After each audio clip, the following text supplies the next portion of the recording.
Deep in the heart of South India, silent stones stand as ancient storytellers. These ruins, known today as Hampi, a UNESCO World Heritage Site in Karnataka, whisper tales of a glorious past. They speak of a time when this land was home to a powerful empire, a magnificent kingdom whose very name, Vijayanagara, meant City of Victory.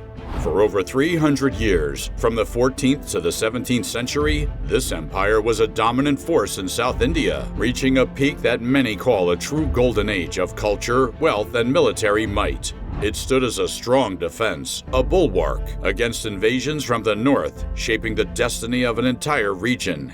How did this magnificent empire rise from the ashes of conflict, reach such incredible heights, and then, almost overnight, crumble into ruin? The early 14th century was a challenging time for South India. Powerful Hindu kingdoms like the Yadavas of Devagiri, the Kakatiyas of Warangal, and the Pandyas of Madurai had been weakened or defeated by Muslim forces moving in from the Delhi Sultanate. This created a period of great instability and change across the Deccan region. In this turbulent landscape, two brothers, Harihari I and Bhuka I, emerged. They belonged to a family called the Sangama Dynasty. Their background was rooted in the existing power structures. They were chieftains who had served earlier Hindu kingdoms, such as the Kakatiyas of Warangal, or were ministers in the small Kampili kingdom. Their journey to founding an empire was quite extraordinary. Historical records suggest they were taken prisoner to Delhi around 1327 CE after Muhammad Tughlaq, the Delhi Sultan, conquered Kampili. While in captivity, they converted to Islam. However, their story took an unexpected turn. The Sultan later sent them back to Lower Deccan, tasking them with putting down a rebellion. Instead of serving the Sultan's interests, Harihara and Bhuka seized this opportunity. In 1336 CE, they established their own independent Hindu kingdom, which would become the mighty Vijay Vanagara Empire. This was not a random act. Their founding of the empire was a direct and powerful response to the ongoing Muslim invasions, driven by a clear purpose to revive and protect Hindu culture, traditions, and temples in South India. The very name of the empire, Vijay Vanagara, meaning City of Victory, was not just a grand title. It directly reflected its core purpose and the continuous struggle for survival and dominance it faced. The empire's identity was deeply tied to its military success and its ability to defend its territory and culture, making the name a symbolic and literal representation of its existence.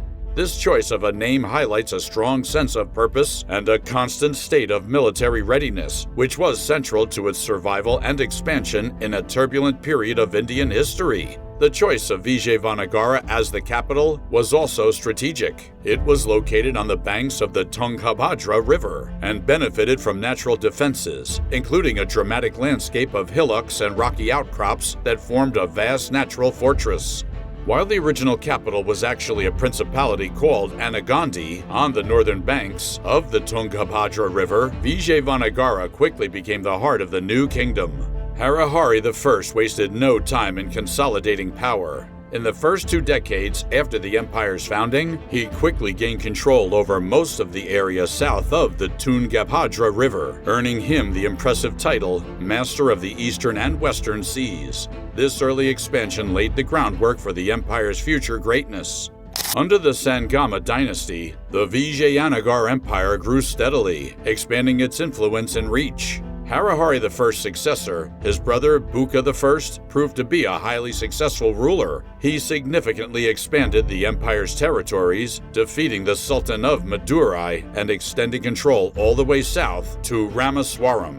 Bhuka I also secured important regions like Goa on the western coast and the fertile land between the Tungabhadra and Krishna rivers in the north. The reign of Harihari II, Bhuka I's son from 1377 to 1404, marked a crucial period of consolidation. During his time, the kingdom truly took on the dimensions of an empire, extending its authority over the commercially important Arabian Sea coast from Goa all the way to Chaul, south of modern Mumbai. Even amidst ongoing conflicts, Deva Raya I, who ruled from 1406 to 1412, found time to focus on important public works and the construction of new temples, showing a commitment to both infrastructure and religious patronage. Deva Raya II, who ruled from 1424 to 1446, is often celebrated as the greatest of the Sangama rulers. He faced significant challenges, including setbacks in wars against the Bahami Sultanates, who were powerful Muslim rulers to the north. In response to these military challenges, Deva Raya II made a surprising and highly effective decision. He introduced important military reforms, which included employing Muslims in his army, particularly for their skills in archery and cavalry. This choice, made despite the empire's original purpose to counter Muslim invasions, highlighted a pragmatic military approach that prioritized effectiveness and adaptation over strict religious exclusivity. The empire's survival and expansion depended on military strength, which sometimes meant learning from and even incorporating elements from its adversaries. Deva Raya II also held the title Gaja Betakara, meaning elephant hunter, which further underscored his military prowess and strength. Throughout this period, the empire built a formidable military force. It had well-trained cavalry, infantry, and even war elephants, which were used in battles to break enemy formations. The cities, especially the capital, Vijayanagara or Hampi, were protected by massive granite walls, strong watchtowers, and looming gateways, making them very difficult to capture. In fact, before the catastrophic events of 1565, Vijay Vanagara was besieged many times but never captured. Following the Sangama Dynasty, the Saluva Dynasty 1485 to 1505 CE, and the Taluva Dynasty 1505 to 1570 CE continued to strengthen the army and the empire's rule, setting the stage for its most glorious period. The Vijay Vanagara Empire reached its absolute peak under the rule of Krishna Deva Raya, who reigned from 1509 to 1529 CE. This period, under the Taluva dynasty, is widely considered the true golden age of the empire. Krishna Deva Raya was a ruler of immense talent and vision, leading the empire to unprecedented heights of power, wealth, and cultural achievement. His military successes were impressive and far-reaching. He expanded the empire's borders significantly, solidifying its position as the most dominant power in South India. In 1512, he acquired the fertile Raichur Doab, the land between the Tungabhadra and Krishna rivers. He subdued the Gajatapi rulers of Orisi in 1514, pushing the empire's eastern boundary up to the Krishna River. Perhaps his most famous military victory was the decisive Battle of Raichur in 1520, where he inflicted severe defeats on the Sultan of Bijapur. His army was immense, with foreign accounts noting its overwhelming might, even including some Portuguese soldiers who fought alongside his forces. The empire's economy flourished under Krishna Deva Raya. Agriculture was highly prosperous, with farmers cultivating essential crops like rice, millet, cotton, and spices. This agricultural bounty was not accidental. It was greatly boosted by wise irrigation policies, including the construction of dams and canals, as noted by the Portuguese traveler Núñez. Numerous industries also thrived, contributing to the empire's wealth. Textiles, particularly cotton and silk weaving, were prominent, with Hampi serving as a major center for fine fabric production. Mining was another significant industry, producing valuable resources such as gold, diamonds, and copper, alongside metallurgy. The empire's extensive trade network made it incredibly rich. It boasted busy inland routes connecting with regions like the Deccan, the Tamil kingdoms, and the Malabar coast, facilitating a diverse exchange of goods. Overseas trade was equally vast, with connections extending to Persia, Arabia, China, Europe, East Africa, and Southeast Asia. Foreign visitors like the Persian diplomat Abdur Razak marveled at the empire's wealth, noting that it had as many as 300 seaports. Key exports included spices, textiles, precious stones, rice, and sandalwood, while imports brought in valuable goods like horses, pearls, silk, and perfumes. The unparalleled peace and prosperity during Krishna Deva Raya's reign were not accidental. They were strategically built upon this robust economic foundation, where advanced agriculture and extensive trade directly fueled military strength and cultural flourishing. Maintaining constant military readiness and achieving significant military success required enormous resources. The detailed accounts of thriving trade and productive agriculture, supported by advanced irrigation, show the empire had a strong economic base. This wealth provided the necessary revenue to fund its large army, including imports like horses, crucial for cavalry, and to support the lavish cultural patronage that defined its golden age. The economic strength was a direct enabler of its military and cultural grandeur. Krishna Devayara was also an immense patron of culture. He was a great supporter of literature, art, and music. Languages like Telugu, Kannada, and Sanskrit flourished during his time, and his court was home to many scholars and poets, including the famous Tenali Ramakrishna. The classic music of southern India, Carnatic music, also evolved into its modern form during this period. The empire's architectural marvels from this era are truly stunning.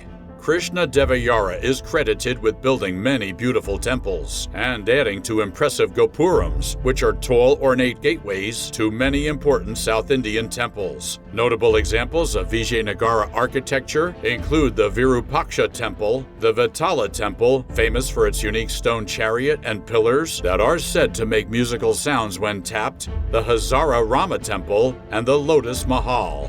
Grand festivals such as the 9-day Mahanavami Festival were spectacular displays of the empire's wealth and power, as described by foreign visitors like Domingo Paez. These celebrations showcase the vibrancy and prosperity of the capital city. After the death of Krishna Devayara in 1529 CE, the Vijayanagara Empire began to show signs of weakness and strain within the imperial structure. The strong central leadership that had defined his reign was no longer as firm, leading to new challenges. A significant factor in the empire's weakening was the rise of rebellious Nayakas, or military chiefs. These Nayakas were powerful local leaders who played a crucial role in the empire's administration and military. They were granted Amaram, which was territory with a fixed revenue, by the king in exchange for providing military service and paying an annual tribute. These Nayakas maintained their own armed forces and enjoyed significant autonomy, even building their own forts for protection. The Nayankara system, which initially a strength that enabled the empire's vast administration and military mobilization, became a critical internal weakness in the post-Krishna Devayara era. By empowering these local chiefs with their own armies and significant autonomy, the central government created potential power centers. Once the strong, unifying leadership of Krishna Devayara was gone, these powerful Nayakas, instead of serving the center, became rebellious and fought for their own interests. This internal friction directly led to internal strife and contributed to the empire's fragmentation. Further weakening the empire were frequent succession disputes, along with royal princes and nobles after a ruler's death. There was no firm rule of primogeniture, meaning no clear or established rule for who would inherit the throne. These internal conflicts created periods of instability and drained the empire's resources, further contributing to its decline.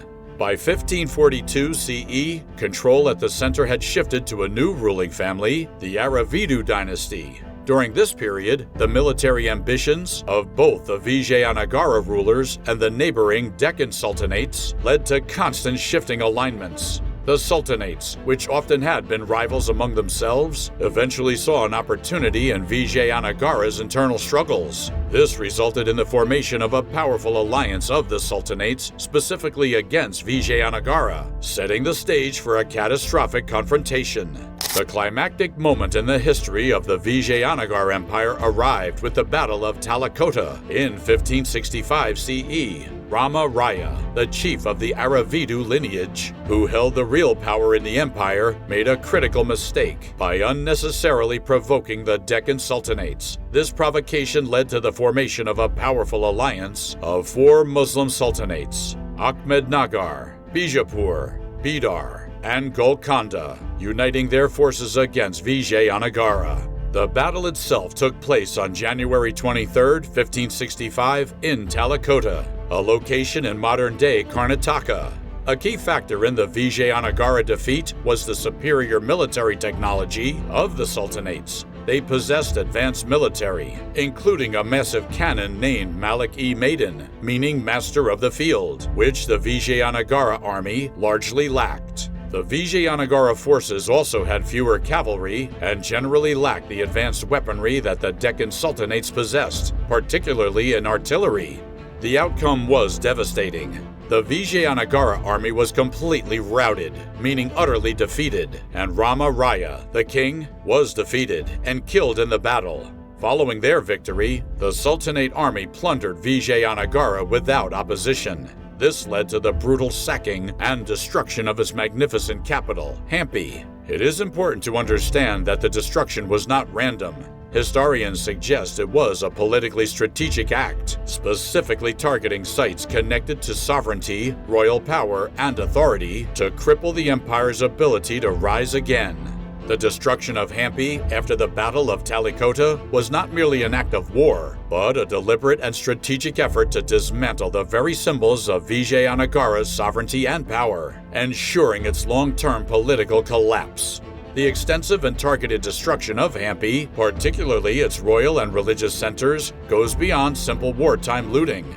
It was a calculated act to remove the physical and symbolic heart of the empire, making it impossible for Vijayanagara to easily regroup and reassert its central authority. By destroying the symbols of power, the victors aimed to prevent a resurgence. The long-term consequences were profound. The Battle of Talakota led directly to the political collapse and fragmentation of the Vijayanagara Empire. The once grand royal center of Hampi was never restored, and the patronage of monuments and temples largely stopped. A survivor, Tirumala Raya, founded the Aravidu Dynasty, which continued to rule over the remnants of the empire. He eventually moved the capital to Penukonda, away from the destroyed Hampi.